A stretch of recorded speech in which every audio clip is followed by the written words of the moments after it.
Complex text layouts often face challenges in quality, internationalization, and accessibility within a Canvas environment. The vision is to achieve perfectly styled, laid-out HTML that matches the Canvas fallback pixel, 4-pixel.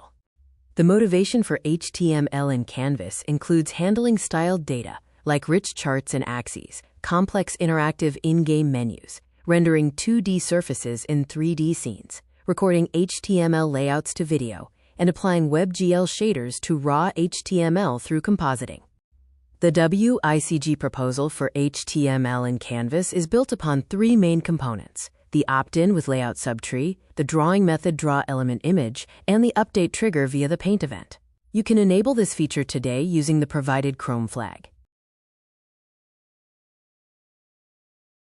The layout subtree attribute allows Canvas descendants to be included in layout and hit testing. This creates a stacking context and paint containment. Elements behave as visible, but remain hidden until explicitly drawn by the user. Draw element image captures a snapshot of the Canvas children, rendering it into the canvas. It accepts optional arguments for width, height, and destination rect, and elements peer on-screen proportions if arguments are omitted. Snapshot requirements dictate that the element must have layout subtree active, be a direct child of the canvas, and generate boxes for drawing. Note that CSS transforms on the source element are ignored during drawing. The paint event fires when the rendering of any canvas child changes. Canvas drawing commands made here appear in the current frame, while DOM changes appear in the next. The request paint method offers a manual override.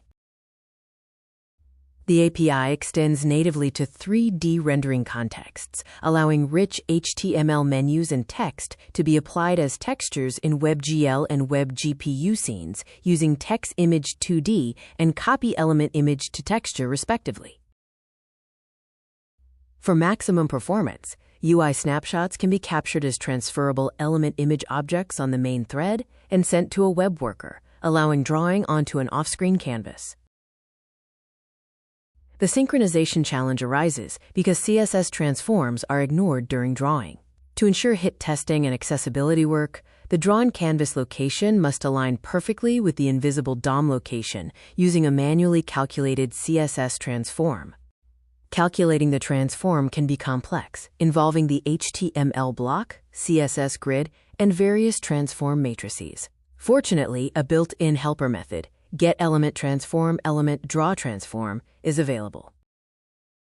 Privacy-preserving painting is essential, as drawing DOM elements to a canvas risks timing attacks and pixel readback leaks. The API employs strict filtering to prevent sensitive user data from reaching the canvas or triggering a paint event. Sensitive data is blocked, including cross-origin data, URL references for background images, system colors, themes, visited link styling, and form autofill data.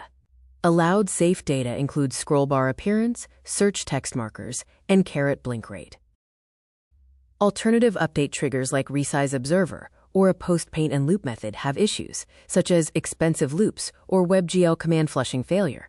Option C, the paint event, is the winning architecture, preventing deadlocks and infinite loops. A future consideration is the auto-updating canvas. This mode would allow the canvas to retain and command buffer updates, supporting battery smooth threaded effects and non-blocking placeholder following. Key takeaways include the three-part API design, the complexity of synchronization, and the importance of privacy and security filtering.